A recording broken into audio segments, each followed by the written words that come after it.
Aí o pessoal já vai sentindo o volume.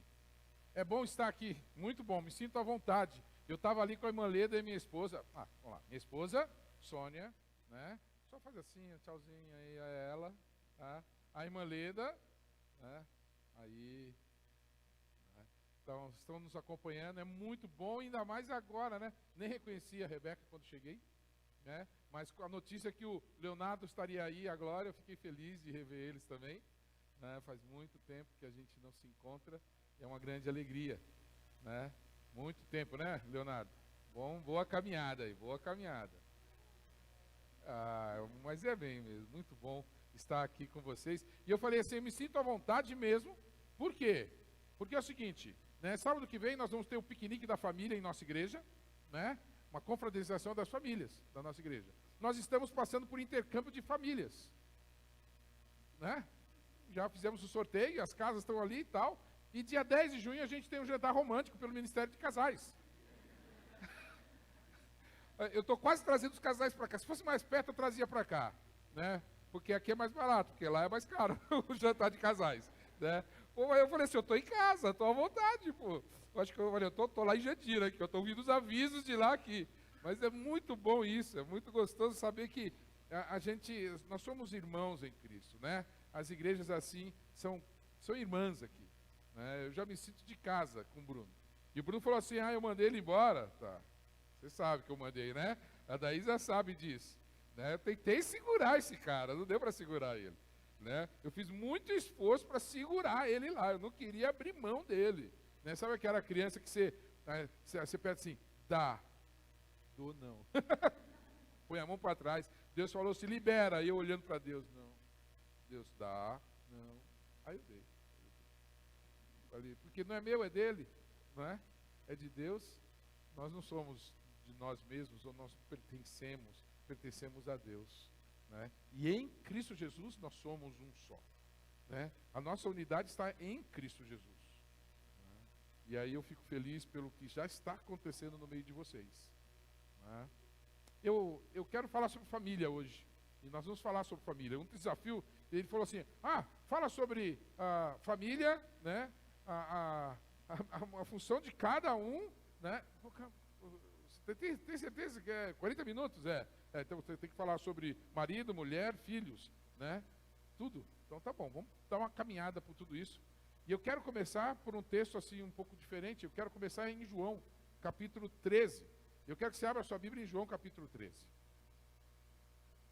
Eu quero que você fique com esse verso na sua mente, porque nós vamos até o final, e aí no final nós voltamos para ele.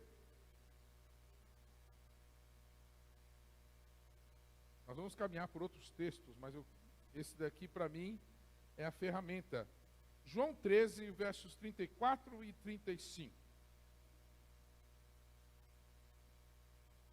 Ele diz assim, um novo mandamento lhes dou, amem-se uns aos outros, como eu os amei. Vocês devem amar-se uns aos outros. Com isso, todos saberão que vocês são meus discípulos, se vocês se amarem uns aos outros.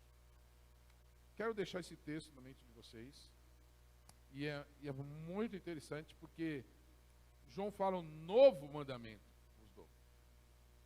E qual é a diferença desse mandamento para o velho mandamento? Né? A diferença está no referencial. No velho mandamento dizia o quê? Né? Amai uns aos outros como? Como? A ti mesmo. João, no começo de João, ele fala isso. Jesus responde, né? Qual é o princípio de toda a lei? É amarás o Senhor teu Deus sobre todas as coisas e ao teu próximo como a ti mesmo. Ele repete o mandamento. Aqui João fala assim, fala que Jesus olhou e falou assim, um novo mandamento vos dou. Qual a novidade desse mandamento? É o referencial, amem uns aos outros como eu vos amei. Ele estabelece o referencial, ele não coloca mais a gente como referencial, e ele muda a perspectiva disso. E essa é uma das grandes veias do ministério de João é esse amar como Jesus amou. E ele trabalha isso. E essa expressão, eles todos vão perceber que vocês são meus discípulos, né, se vocês amarem uns aos outros. Ok? Então tá bom. Vamos lá falar sobre família. Para falar sobre família, eu preciso partir de um princípio. Não há família de um só. Não existe família de um só. Não existe igreja de um só. Vós sois o templo do Espírito Santo. Mas sozinho você não é igreja. Sozinho você não é família. É necessário ter mais para ser família e para ser igreja. Por quê? Porque família é relacionamento. E não existe relacionamento de um só. Não existe relacionamento de um só. Precisa de mais alguém. Para manifestar o princípio da família, é necessário mais alguém. O coletivo é condição vital para se falar família. A criação do homem é fruto deste coletivo. E se você perceber, Deus. Quando chega no homem, a expressão é façamos. Toda a criação vem, disse Deus. Vai criar o homem, façamos. Você percebe que na criação do homem existe o coletivo. Não é mais Deus, mas é o coletivo. E aí você já percebe que há um coletivo em Deus.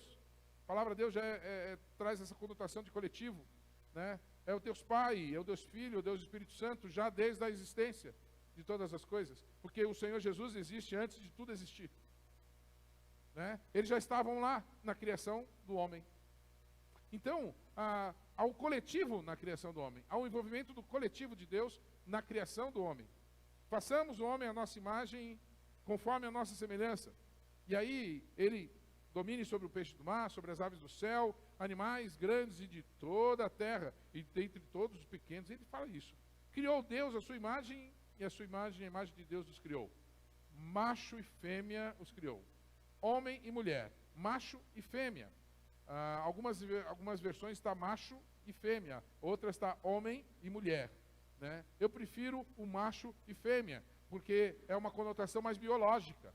Homem e mulher no sentido biológico. Aqui nós temos a criação do sexo biológico feminino e o sexo biológico masculino. Está aqui. O gênero masculino e o gênero feminino vai ser construído, né, num relacionamento familiar. E é importante falar isso, e você falar assim, pastor, mas isso aí é uma afirmação mundana, de que homem e mulher é uma construção social. Não é divina. E não fale que isso já nasce. Não, Deus cria homem e mulher, macho e fêmea.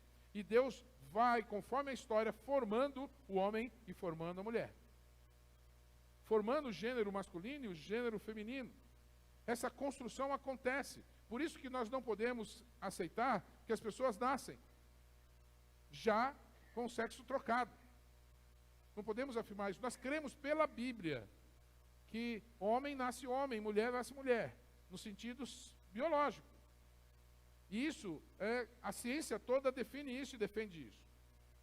E aí, a partir daquilo, em cima do que é biológico, nós construímos nossa identidade, diante daquilo que o Senhor já criou. Então, nós defendemos que o gênero, a opção do gênero deve harmonizar com a criação de Deus, né? A gente tem que seguir a criação de Deus, né? Se Deus formou gênero masculino, sexo biológico masculino, então que o gênero harmonize-se com a criação de Deus. Por isso que nós cremos que o homem, sexo masculino, precisa continuar sendo um homem no seu gênero, na sua opção de sexo, ser gênero masculino, para se harmonizar com o que Deus cria. Então nós defendemos isso. As pessoas podem tomar outras decisões? Podem tomar outras decisões. E elas vão se construir conforme elas querem. Mas não podem dizer que aquilo é vontade de Deus. Biblicamente, não. Porque Porque, biblicamente, Deus já formou macho e fêmea e ensina o homem a ser homem, ensina a mulher a ser mulher. É um processo de ensino. Tanto é que aí Deus pega e ordena para o homem: domine sobre todas as coisas. E aí nós temos um detalhamento da criação no capítulo 2 de Gênesis, né? E no capítulo 2, verso 18, muito conhecido de todos: então o Senhor declarou: não é bom que o homem esteja só. Farei para ele uma auxiliadora idônea, uma ajudadora que lhe corresponda. Não sei como que está na sua Bíblia. Abre sua Bíblia aí, Gênesis capítulo 2, verso 18. Né? Eu não sei como que está a definição dessa parceira do homem, do sexo feminino, que deveria estar auxiliando, lhe correspondendo, né? Ou lhe sendo idônea, ajudadora. Né? Você precisa olhar aí, e eu quero que você olhe e você entenda alguma coisa. Duas características: ajudadora e idônea, ou então ajudadora que lhe corresponda, né? Ou auxiliadora. Nós temos uma interpretação distorcida desse texto, e isso gerou uma confusão até hoje, né? O sistema patriarcal judaico-cristão, né, conforme a palavra de Deus, é o melhor de Deus para o homem, né? Hoje as pessoas defendem que precisa destruir o sistema patriarcal para ter uma família inclusiva, para ter respeito da família. E vocês vão ver a pesquisa de violência sexual, né, abuso sexual de crianças, né, na sua maioria acontece dentro da casa, dentro do lar, por aqueles que deveriam defender e cuidar delas, né? E aí o mundo fala assim: esse sistema está corrompido, ele precisa deixar de existir. Aí eu falo assim: o desequilíbrio, a desorganização social e a maneira como o homem deturpou o princípio de Deus deve ser revisto. E eu quero que você esteja comigo agora revendo esse texto e aprendendo algumas coisas com esse texto. Por quê? Porque Deus fala assim: façamos uma auxiliadora, uma ajudadora, né? O verbo hebraico para isso, o adjetivo é ezer, e chama-se ajuda e socorro. Não é serviço, não é adjetivo de servo, de escrava. A mulher não foi criada para ser escrava do homem. A mulher não foi criada para auxiliar e ser a serviço do homem. Ela foi criada para ajudar e socorrer o homem, com capacidade de estar lado a lado com o homem. Ela não veio para servir, ela veio para ajudar. É diferente. Ela veio para ser parceira, para caminhar junto. Essa é a origem do texto. Ela não veio com inferior, ela não veio abaixo de, ela veio ao lado de, ajudadora, socorrendo o homem na sua solidão. Não é bom que o homem esteja só. Eu preciso de alguém que socorra ele nessa situação. E tem alguém que vai socorrer ele, é a mulher. E aí Deus cria a mulher para o homem. E aí Deus cria a mulher como aquela que seja idônea, que lhe corresponda. Mais uma vez, não é abaixo. Idônea é da mesma altura, é aquela que fale, não do lado, não da mesma altura do lado, mas na altura da frente. Significa assim, uma ilustração é olho no olho, que tenha a mesma estatura do homem, que tenha o mesmo nível do homem, que fale de maneira equilibrada com o homem, que se conversem. Então a mulher foi criada desta maneira, não foi criada abaixo do homem. A sociedade que deturpou isso. A Bíblia não é machista, mas a Bíblia foi escrita numa sociedade machista. A sociedade judaica é machista. A sociedade grega, a cultura grega é machista. A cultura romana é machista. Então nós temos ali o período de escrita da Bíblia, desde Gênesis até Apocalipse, num ambiente cultural machista. Mas a Bíblia não é. O problema é que por muito tempo as pessoas começam a ler a Bíblia conforme a cultura. Eles usam a cultura para ler a Bíblia. Nós devíamos ler a cultura através da Bíblia. Nós devíamos ler a história e os tempos através da palavra de Deus. compreendendo claramente como é a palavra de Deus, você consegue entender todas as coisas. O nosso princípio tem que ser a palavra de Deus, e o problema é que a gente usa o princípio errado. A gente usa o princípio da filosofia e da cultura para ler a Bíblia. Então a gente põe uma lente. E eles colocaram essa lente e leram. Leram o quê? Que a mulher é inferior ao homem. Porque ela veio para servir ao homem. Idônea aqui é que assumisse a responsabilidade que o homem vai dar para ela. Então, calma aí, não é isso. Não é isso, é diferente disso. E nós vamos ver que Deus vai falar sobre isso. Né? A Bíblia ensina sobre poligamia? Não, a Bíblia não ensina sobre poligamia. A sociedade era poligâmica. Deus deixou e permitiu que a sociedade vivesse a poligamia. Mas ele não é poligâmico. Tanto é que você vai ver os textos de Gênesis, Apocalipse, até Apocalipse, o Novo Testamento falando, marido de uma só mulher. Toda orientação para homens é essa. Né? Não dá. Então, se Deus é poligâmico, o Novo Testamento é monogâmico, então o Novo Testamento se opõe ao Velho? Ou ele completa o Velho? Ou ele cumpre tudo que estava no Velho Testamento? Então, nós temos uma Bíblia que é monogâmica. Temos uma Bíblia que orienta ao marido a amar a sua única esposa, ser marido de uma só mulher. Não poligâmica. Mas a cultura, a lente da cultura e do ambiente cultural se coloca sobre a Bíblia e se lê diferente a Bíblia. Então nós temos aqui uma distorção. E olha como o pecado gera isso. Porque até o pecado não tinha problema. Aí o homem e a mulher pecam, e aí eles começam a se perceber, os seus olhos se abrem e eles percebem que estão nus. E aí bate a vergonha, calma aí, toda uma espécie de valores são destruídos com o pecado. O pecado vem e corrompe isso. O Senhor vem e tenta resgatar isso. E fala sobre isso. Mas só Jesus pode fazer isso. E aí ele vem para restaurar a comunhão do homem com Deus. Restaurar a presença da imagem de Cristo em nós. Restaurar aquilo que foi corrompido pelo pecado. E ele traz consigo essa nova visão de família, do coletivo, de estarmos juntos. Casamento é esse equilíbrio. Casamento não é o sepultamento de uma individualidade, mas é o sepultamento de um individualismo, de uma solidão. É uma parceria. Somos metade, homem e mulher, que se completam. Não somos. Muito bonito isso, é poesia. Mas quando você fala que é metade da laranja, você está dizendo que o quê? Eu sou metade, eu não sou inteiro? Eu tenho que cortar e jogar uma metade fora para poder encaixar com a outra metade? Eu nunca fui o inteiro, eu só sou inteiro quando eu caso. Então quer dizer que quem não casa continua sendo metade até o fim da sua vida, nunca é inteiro. Quer dizer que aquele que procura se não casar, ele vai ser incompleto a vida toda? Não é isso que a Bíblia diz. Não é? Quando Paulo fala assim, celibato também é uma vontade de Deus. Se você é escolhido para isso, viva isso. E você não é menor do que os outros.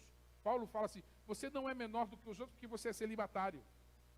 Porque havia uma culturalmente essa crítica de que não era casado.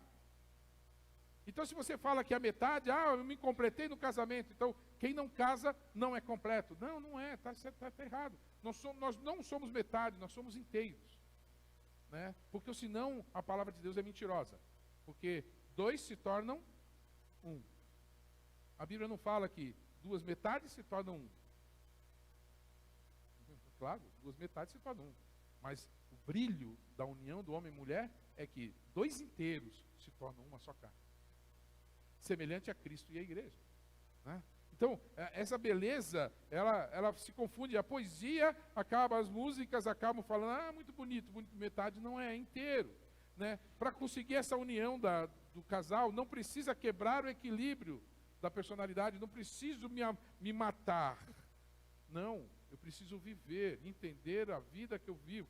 E a vida que eu vivo agora é como marido. Então, eu sou um com a minha esposa é um comigo. Sabe, o equilíbrio de viver a mutualidade, respeitando a individualidade. A gente precisa entender isso. Equilíbrio não é ter a posse da outra pessoa, não é tomar posse, mas o que é se entregar para outra pessoa. E aí a cultura dizia que o homem tomava posse da mulher. Não havia uma entrega do homem para a mulher, né? Apenas a posse. Né? Eu tomo posse da minha esposa. Né? Acabou, comprava-se a mulher, né? Se vendia a filha, né? E se pagava o dote. Né? Onde é bem respeitado ainda, né? Tem que pagar o dote, né? Você pagou, Cipriano, o dote? Não devo ninguém, pagou mesmo. Ela é sua. Pronto, né? Tem esse negócio de pagar o dote, né? Sabe, mas isso vem lá de trás. Isso vem lá de trás, dando preço, né? Mas não tem preço, né? Não tem preço nenhum. Né? Não há como medir isso. Equilíbrio no viver em comunhão, na família, é viver essa forma harmoniosa, né? De entender que somos duas pessoas inteiras, que Deus uniu e gerou uma só. Foi o que Jesus falou. Desde o princípio era assim, a ideia de que o quê? Que dois se tornem uma só carne. Né? Deixa a sua parentela, deixa a sua parentela e se unam em uma só carne. É assim que Deus planejou desde o começo. E quando pergunta para Jesus sobre divórcio, esse negócio de divórcio, Jesus, é a dureza do homem, do coração do homem. Pela dureza do coração do homem há o divórcio. Há uma separação. Mas o Senhor odeia o divórcio. Não quer isso. Né? Ele compara o casamento, homem e mulher, com ele e a igreja. É a única comparação que se faz de Jesus e a igreja, é o marido e a mulher. Quando ele fala que o marido tem que amar a esposa como Cristo amou a igreja e por ela se entregou. Percebe? Então, quando Jesus vem com esses ensinos, quando a igreja cristã começa a crescer, ela rompe culturalmente com muitas coisas. Ela vai de encontro a uma corrente cultural que tinha na época, de desvalorização da mulher. Ela rompe com isso. E por isso que os cristãos sempre foram muito perseguidos quando eles querem viver o cristianismo puro. Né? Cristianismo bem simples, né? Estou parecendo C.S. Lewis, né? Cristianismo puro e simples, né? De C.S. Lewis. Está ali, é aquilo. Sabe, buscar em Cristo Jesus isso e entender e viver isso intensamente. Mas vamos lá, homem e mulher se tornem uma só carne. Qual é a função? Porque o homem, agora ele deixa de ser apenas homem. Ele passa a ser marido de uma mulher. E a mulher não é mais uma mulher, é uma esposa.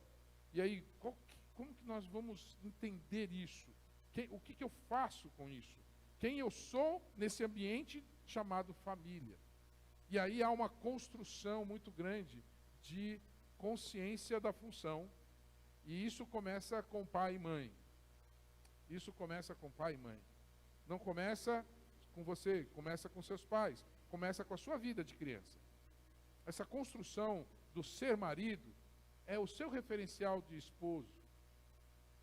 O seu referencial de esposa. Por isso que a igreja de Cristo, ela é maravilhosa, porque nesse ambiente de família se aprende a ser esposo, se aprende a ser esposa. As crianças aprendem isso desde pequeno. Elas sabem essa função de cada um. Por exemplo, seja o cabeça do lar. Lendo pela Bíblia, lendo pela palavra de Deus, nós entendemos que há uma responsabilidade em ser o cabeça. E não dá para resistir, não dá para interpretar de outra maneira. Ele é o cabeça do lar. As decisões dentro da casa são tomadas só por ele? Não. Vamos lá, biologicamente, a decisão sobre o corpo é tomada só pela cabeça? Não. Porque a cabeça isoladamente não consegue entender o que está acontecendo com o corpo. É preciso ter uma unidade, cabeça e membros e corpo, para que a mente e a cabeça consigam entender o que está acontecendo. Há uma simbiose profunda aí. Não é independente do corpo. Se você cortar a sua cabeça para ela tomar decisão sobre o corpo, você mata o corpo. E você mata a cabeça. Mas a cultura dizia o seguinte: é o homem que decide sozinho. E ele nem escuta a mulher. Porque ele é o cabeça. E se ele manda, tem que obedecer. Mas esse não é o conceito, assim, que tem que mandar e obedecer. Aqui o conceito é o seguinte: eu tenho a responsabilidade de ser o pensamento, eu tenho a responsabilidade de pensar, a mulher não pensa? Pensa também. Eu tenho que eu brinco muito, né? As mulheres brincam assim, né? O homem é o cabeça e a mulher é o pescoço. Não fala isso? Né? Aí eu chego para a mulher e falo assim, é mesmo, né? Bem que você é uma carne de pescoço mesmo. Né? Aí a pessoa, o que você quer dizer com isso, pastor? Eu falei, não, você que disse, não sou eu. Né? A gente fala que carne de pescoço é carne ruim, né? Então para com isso. Né? Há uma unidade nisso. Aqui eu não vejo poder, aqui eu vejo serviço. Aqui eu vejo, sabe, uma missão a ser cumprida. Eu não vejo um poder sobre o corpo, mas uma responsabilidade de entender o corpo. O cabeça precisa compreender plenamente como está o restante do corpo. Ele tem que ter consciência de como está a família, como está a sua esposa. Ele precisa conhecer tudo, porque as suas decisões são responsáveis e precisam ser responsáveis. Não é que ele não ouve a mulher, não é que ele não consulta a mulher, pelo contrário, ele tem que ouvir muito a mulher, para entender como ela está. E para o homem ouvir é difícil. É muito difícil. Para o homem é difícil ouvir e falar. Né? Eu sou testemunho disso. Eu sou homem, tá? Então, é difícil ouvir minha esposa. Tá? E é difícil falar de mim mesmo para ela. E aí é complicado, né? Uma cabeça que não fala e não ouve. Tem um problema aí. Então, a gente precisa lutar contra a nossa tendência de ficar calado e a nossa tendência de não dar ouvidos. E a gente precisa fazer isso, porque essa é a função de ser o cabeça do lar. Eu preciso ouvir, eu preciso falar, eu preciso entender. Então, eu tenho mais aqui obrigações e deveres do que direitos e poderes. Eu preciso ler isso conforme a palavra de Deus me mostra o homem, me mostra o marido. Não como a sociedade que queria ser o que queria ser. Pronto. O homem precisa amar a sua esposa? Precisa amar a sua esposa. Não tenha dúvida, maridos, amem suas mulheres, assim como Cristo amou a igreja e se entregou por ela. Efésios capítulo 5, versos 25. Ame, demonstre esse amor, porque a mulher precisa ser amada. O homem precisa amar, porque é uma necessidade da mulher. Não é apenas uma necessidade. O homem não precisa ser amado? Precisa, não tenha dúvida. Né? Precisa, mas a mulher necessita de amor. O homem precisa mais de respeito. O homem precisa mais de ser respeitado e admirado. O homem precisa achar que manda. Achar que está mandando. Esse é o melhor para o homem. Né? Pronto. Ele não precisa se sentir amado, mas respeitado ele precisa. Né? Ele precisa. Amado nem tanto. Né? E Deus sabia disso, porque Deus conhece a gente. A mulher precisa de amor, mais do que respeito. Não estou falando que não precisa ser respeitada, porque também precisa. Porque, mulheres, amem os seus maridos. E maridos, respeitem as suas mulheres. Sejam submissos às suas esposas. Pastor, não é isso que a Bíblia diz. Claro, a Bíblia diz aquilo que deve ser dito, que está precisando mais. Mas entre linhas, a gente percebe que o homem precisa ouvir a esposa. Acabei de falar que o cabeça escuta, sente, percebe o corpo todo. Então precisa estar atento. E ver, né, e perceber isso. E tirar isso, orientação de Deus para si mesmo. Infelizmente, há muitos casamentos fracassados porque os homens não estão focados na jornada pessoal, né, de amar a esposa. Eles negligenciam isso. Né? Eles culturalmente não querem saber de expressar isso. Quantos homens eu pergunto, você já falou para ela que você a ama? Ela sabe disso. Eu dou dinheiro em casa, eu trago meu salário para casa, eu saio do emprego, venho para casa, né? Minha vida é de casa para o trabalho, de casa para o trabalho, de casa. Ok, você falou para ela que que você ama ela? Ela já sabe, pastor. Falei, você disse para ela?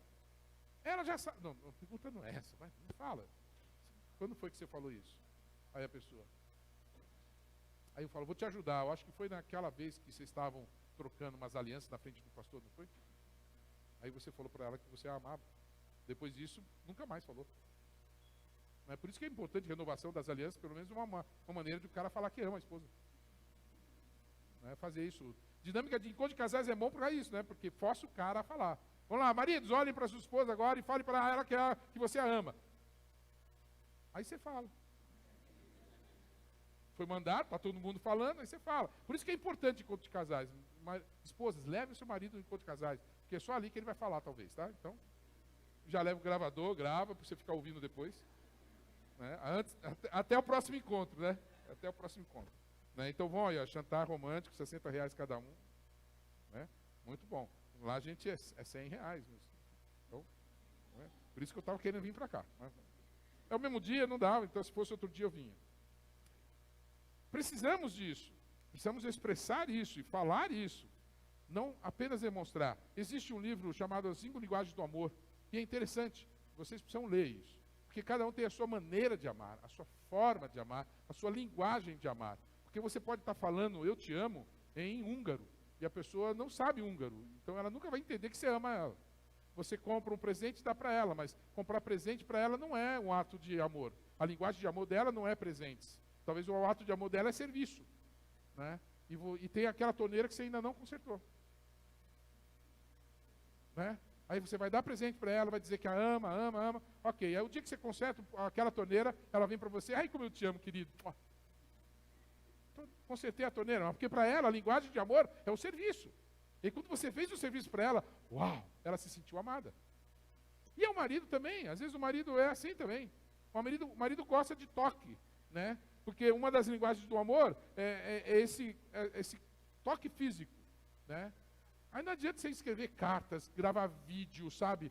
Pô, um monte de cartazinho em casa que eu te amo, para aquele jantar lindo para ele, né? Aí ele fala assim, ai, que legal, muito jóia. Aí ele vai se sentir não amado.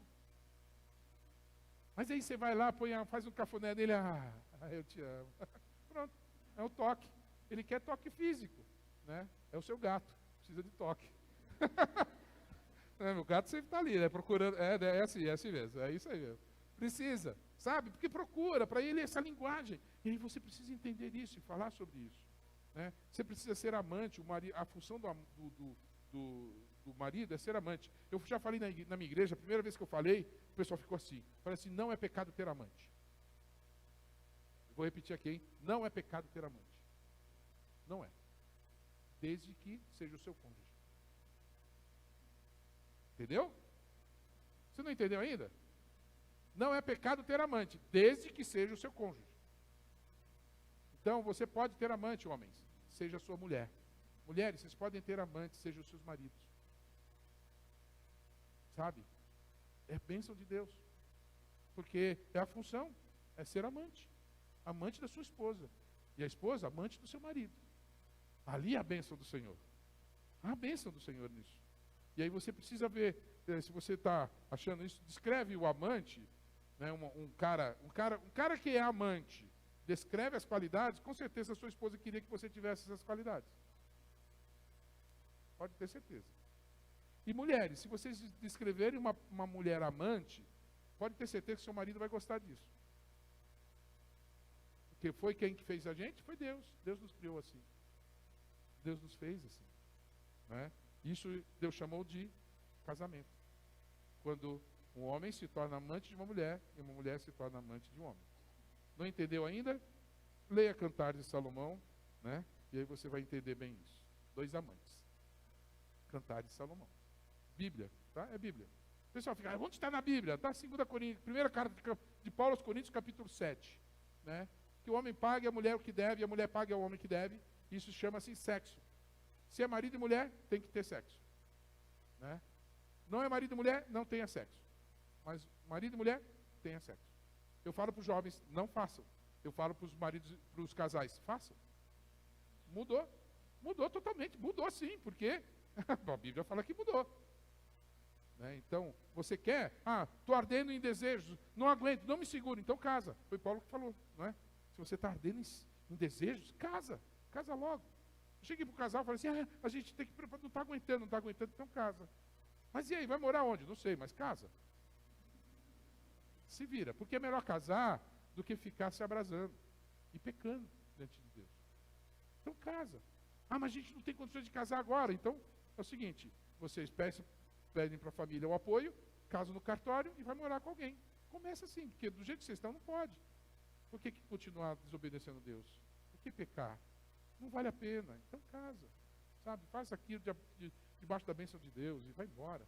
E siga a sua vida, sabe, com marido e mulher. Marido e mulher são assim. O marido também precisa ser o quê? Protetor, provedor de casa. A Bíblia tem alguns textos assim. Efésios fala assim, que o homem não destrói o seu próprio corpo, ele antes o alimenta e dele cuida. Ele está falando da esposa. Lembra do cabeça, o corpo? Ele tem que cuidar do seu corpo. Ele cuidar da esposa, como ele cuida do seu corpo. Por que ele vai fazer mal para a esposa? É como se fazer mal do próprio corpo, né? Os maridos que batem nas suas esposas estão desobedecendo a Bíblia. Os maridos que xingam as suas esposas e humilham as suas esposas estão desobedecendo a palavra de Deus. Não estão sendo cristãos. Não estão entendendo a sua função como marido.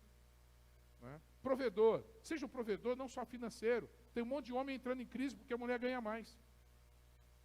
Que bênção. Não tem problema. Minha esposa ganha mais que eu, ia ser muito bom. Não teria problema. Mas o marido fica desempregado, a esposa trabalha, o cara entra em crise, porque não está dando dinheiro em casa. Aí não consegue dar carinho, não consegue dar atenção para a esposa, porque se acha um traço, eu sou um zero à esquerda, não presto para nada. Fala assim, você presta para lavar roupa, você presta para cozinhar, você presta para limpar a casa. Não, mas isso é tarefa de mulher. Eu falei, sim, sua mulher está trabalhando, você está em casa. A tarefa é de quem? Percebe a cultura lendo a Bíblia? E aí ele para de prover a mulher de cuidado. Ele para de prover a casa de cuidado. Ele para de prover a mulher de carinho e abraço que ela precisa. Ele não provê a mulher da leitura bíblica, ele não provê a mulher da fé em Cristo Jesus. Ele deixa de ser provedor de casa, porque prover para ele é só dinheiro em casa. E aí o cara vem, tá dinheiro em casa, estou sendo provedor. Não está sendo provedor, você está sendo um cara que traz dinheiro.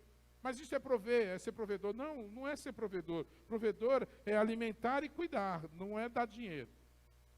É cuidar de casa. É cuidar da esposa, saber as necessidades da esposa e dos filhos. Isso é ser provedor. Né? Sabe? Então tem gente que está confundindo isso, porque não lê a Bíblia e não sabe, não vê os exemplos daqueles que cuidavam das suas esposas, que cuidavam de carinho, que entregavam as suas vidas pelas suas esposas. Mas lê a Bíblia com a lente da cultura judaica, a cultura grego-romana, a cultura desses dias, dos últimos dias. Não podemos fazer isso. A gente tem que pegar a Bíblia e ler a nossa função. Pega a Bíblia e lê a sua. Pega a lente de Cristo e olhe para o seu relacionamento. Né? Mulheres serem ajudadoras, como nós falamos. Sabe? Estar socorrendo o homem. Estando lado a lado com o homem, mas submissa. Pastor, a Bíblia diz que a mulher é submissa. Tem que ser submissa mesmo. Está lá. Mas o que é submissão?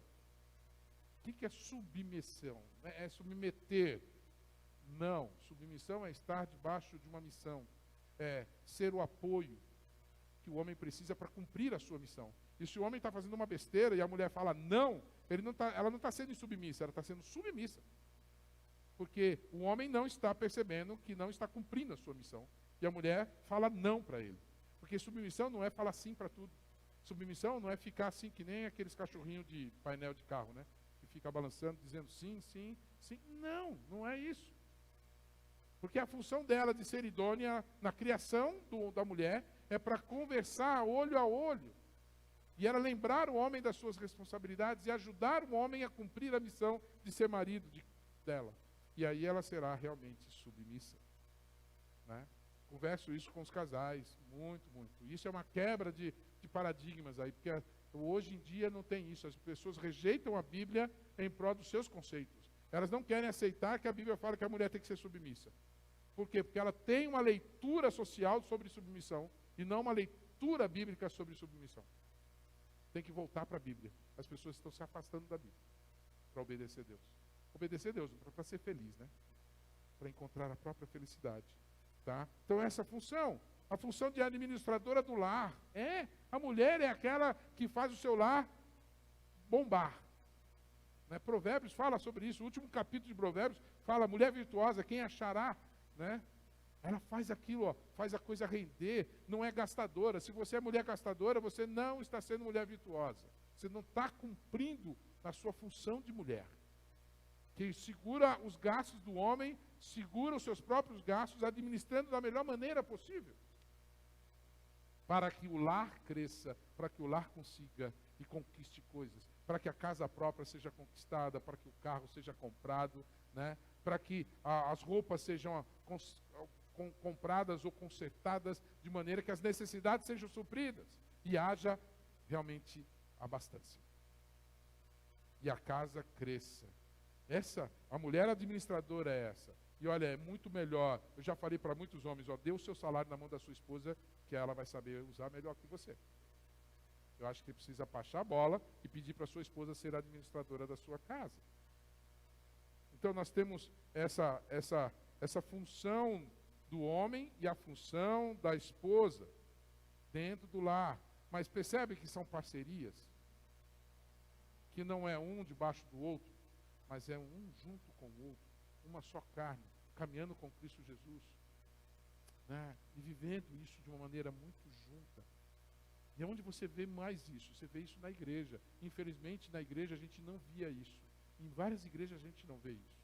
A gente vê briga entre marido e mulher. A gente vê homens que se acham os mandões, os machos, né? Recentemente eu preguei lá no Jardim Silveira para um grupo de homens. Você quer ser macho ou você quer ser homem de Deus? Não dá para ser as duas coisas. Como assim? Não dá para ser as duas coisas. Você precisa ser um homem de Deus. Tá? Não vê com macho. Macho é uma cultura social deturpada da Bíblia. A Bíblia não ensina a ser macho. A Bíblia ensina a ser homem. Então que você seja homem de Deus, não macho. Né? A sociedade ensina muitas vezes a mulher a ser fêmea, sedutora, não ser mulher de Deus. Que é sedutora para o seu marido, mas não é sedutora para o marido das outras. Não é? A palavra de Deus ensina isso, e a gente precisa entender isso. E como marido e mulher, surgem os filhos, e como filhos, nós somos pais, e os pais precisam educar os seus filhos na demonstração do Senhor. Não espancá-los, não agredi-los, mas colocar limites nele. Sermos responsáveis em criar os filhos, assumir isso para nós, como marido e mulher. Não só como mulher, mas como marido e mulher, como casal, né? Entender isso. E aí eu falo assim, mulher, quando ela se separa ou fica viúva, pastor, eu tenho que ser pai e mãe. Eu tenho que ser mãe e pai para o meu filho. Não, você não tem que ser. Porque você vai se frustrar, porque você vai perceber que você nunca vai conseguir ser mãe e pai. E aí você vai ficar frustrado o resto da sua vida. Por quê? Porque você é mulher. A mulher pode ser mãe, mas não pode ser mãe e pai. Aí o pai vai criar, eu tenho que ser pai e mãe. Não, você não pode ser. Seja o melhor pai. Seja o pai melhor para o seu filho, para a sua filha. É possível um pai cuidar sozinho da sua filha? É possível, sim. Temos várias histórias assim. É possível uma mulher cuidar só dos seus filhos? Sim, sendo a melhor mãe que possa ser. Busque forças no Senhor para ser a melhor mãe que possa ser. Você não vai ser mulher, mãe e pai. Você precisará conseguir tio ou alguém que seja um referencial de marido para o seu filho, para que ele cresça com um referencial de um pai na vida dele, que pode ser um tio, pode ser um líder da igreja, mas ele precisa ter um referencial masculino para isso, para construir nele uma visão de pai, uma visão de marido. E as meninas precisam ter um referencial de mãe. Se elas perderam a sua mãe, elas precisam ter outra pessoa como referencial de mãe. E assim crescer no equilíbrio, entendendo a ser mulher, né? Não apenas fêmea, mas mulher. E isso se passa, se constrói com relacionamentos. E é necessário isso. O homem precisa ser o sacerdote do lar. O sacerdote é aquele que manda em casa? Não. É necessário nós sermos aquele que representamos Deus mas a mulher também. Sim, a mulher também. Mas a nós cabe essa imagem de Deus. Infelizmente, para muita gente, quando a gente fala assim, Deus é pai, a pessoa treme. Porque a palavra pai significa abuso sexual. A palavra pai significa violência, espancamento. E aí quando fala Deus é pai, ele fala assim, eu não quero Deus. Que se Deus é pai, eu não quero pai. Se eu não quero pai, eu não quero Deus. Eu já vi um rapaz falar isso para mim. Que tristeza. Como meu coração apertou. Porque aquela pessoa, ela não conhecia o amor de pai. Ela não conhecia a proteção que um pai dá. Ela não conhecia aquele defensor que o pai é.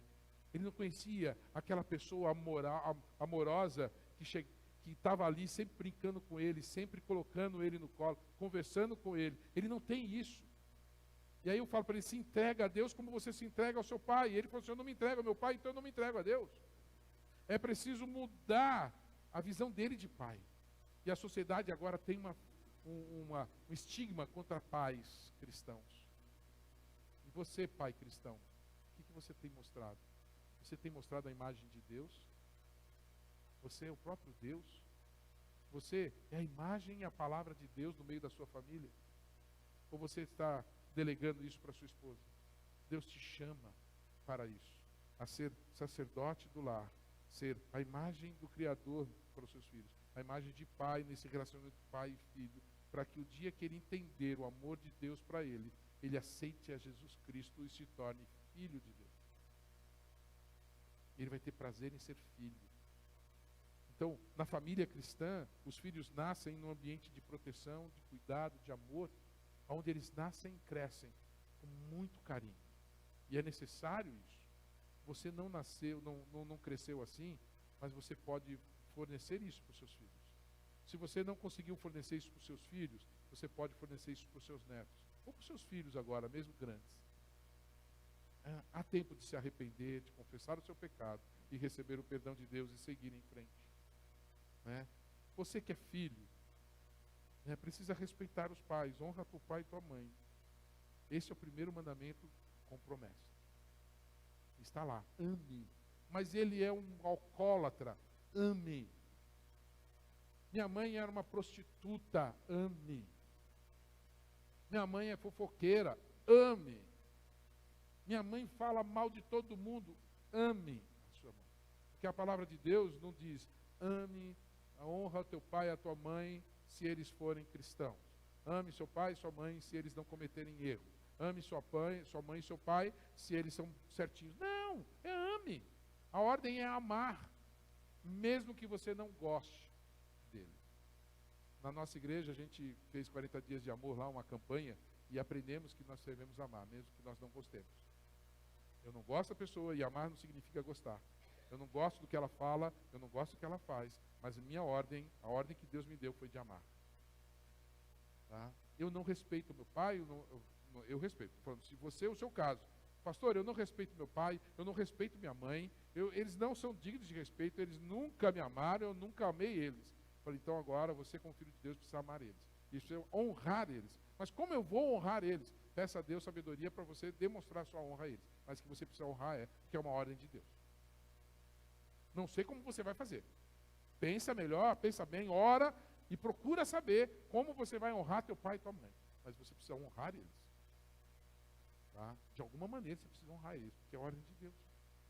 Essa é a função do filho. Exatamente. Ser orgulho dos seus pais, honrar o seu pai e sua mãe. Acatar a correção e a disciplina dos pais. Sim, ou ser obediente aos pais. Né? Se queremos treinar os nossos filhos, com base na palavra de Deus, precisamos primeiro viver isso com os nossos pais. Como você vai ensinar se você não vive? Você precisa respeitar para ser respeitado. E é assim o processo de Deus. Né? E os filhos são como flechas, né? A gente atira, eles não ficam com a gente. Né? Não vai ficar com vocês. Aproveita o tempo que está no colinho, né? Aproveita o tempo que está junto com a gente. Porque não é para ficar junto com a gente. É para entregar. Mesmo que seja lá para o Canadá. No meu caso, minha filha está nos Estados Unidos. Porque não são nossos. Eles são atirados. Para onde você está atirando seu filho? Para onde você está lançando seu filho? Que destino você está dando para ele? Que direção você dá para ele? Ele se vire? Não, é você que precisa orientar. É preciso estabelecer padrões e relacionamento. O objetivo de todos na família é cooperar para que cada um da família, né, seja o que Deus sonhou para ele. E aí eu vou voltar no texto e orar por vocês. E o texto diz, né, de João 13, né, um novo mandamento vos dou. Como eu, amem uns aos outros como eu os amei. Vocês devem amar-se uns aos outros. Com isso, todos saberão que vocês são meus discípulos, se vocês se amarem uns aos outros. Eu quero deixar com vocês essa ordem bem clara, né?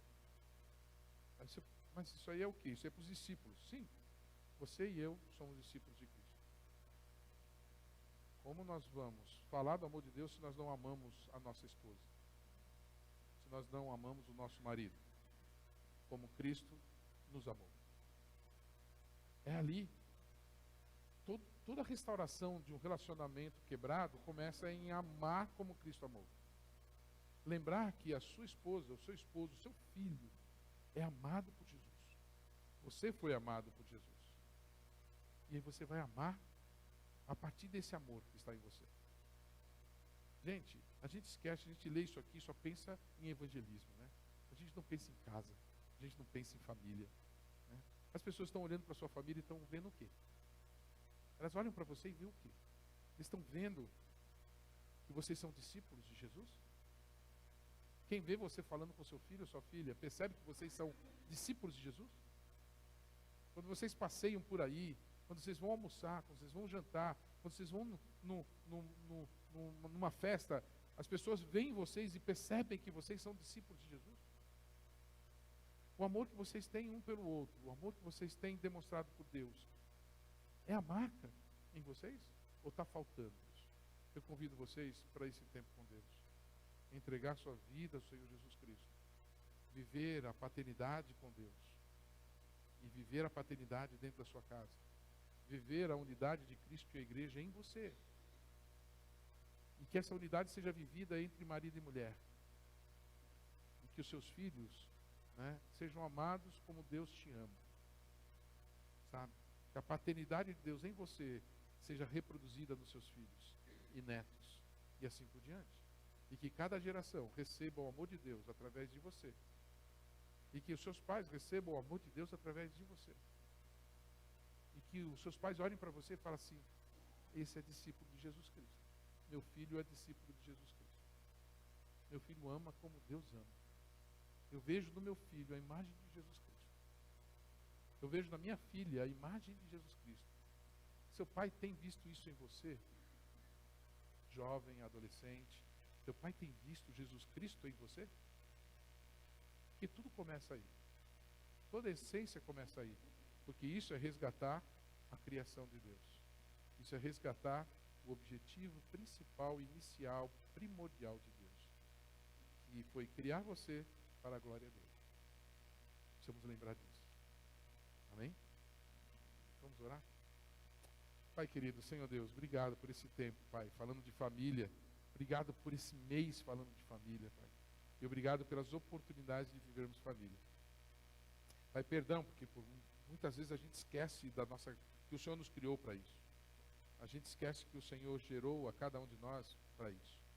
A gente esquece que o Senhor nos convidou para casar com a nossa esposa ou com o nosso marido, para manifestar esse amor. E achamos que é apenas para nosso prazer e nossa alegria. Achamos que tudo é para nós, para nós, para nós. E vivemos essa vida egoísta, desejando satisfazer a nós mesmos. Pai, família não é isso. E o Senhor, quando decidiu nos criar, o Senhor falou com seu Filho, falou com o Espírito Santo, e vocês ali, né, houve essa expressão: façamos. Nós somos gerados em família. Nós fomos criados desde Adão e Eva em família. Pai, e o Senhor fez isso, porque o seu objetivo é esse. Porque o seu objetivo é que todos venham a crer no Senhor. E crendo se tornem filhos, irmãos uns dos outros. E assim a família de Deus cresça na face da terra. E assim todos percebam quem são os discípulos de Cristo Jesus. Pelo amor que tem uns pelos outros. Pai, restaura o amor do pai com o filho. Restaura o amor do filho para com o seu pai. Pai, restaura o amor do marido e da esposa. Senhor Deus, para que toda honra e toda glória seja dada a Ti. E para que todos percebam, Pai, que o Senhor habita em nós. Se alguém aqui, Pai, ainda não aceitou Jesus, que nessa hora ele entenda que esse viver só começa com Jesus Cristo. Não há outro caminho entre Deus e o homem. não há outro mediador. E que Jesus agora deseja iniciar essa caminhada de filho, de família cristã. E essa caminhada começa quando nós dizemos assim: eu creio em Jesus, eu aceito o Senhor Jesus como meu Salvador. Que pessoas aqui que ainda não fizeram isso, façam isso. E comecem uma caminhada como filhos de Deus, a saber, aqueles que creem em Jesus. Então que assim seja, Pai, para que o mundo seja melhor, para que as nossas casas sejam melhores, em nome de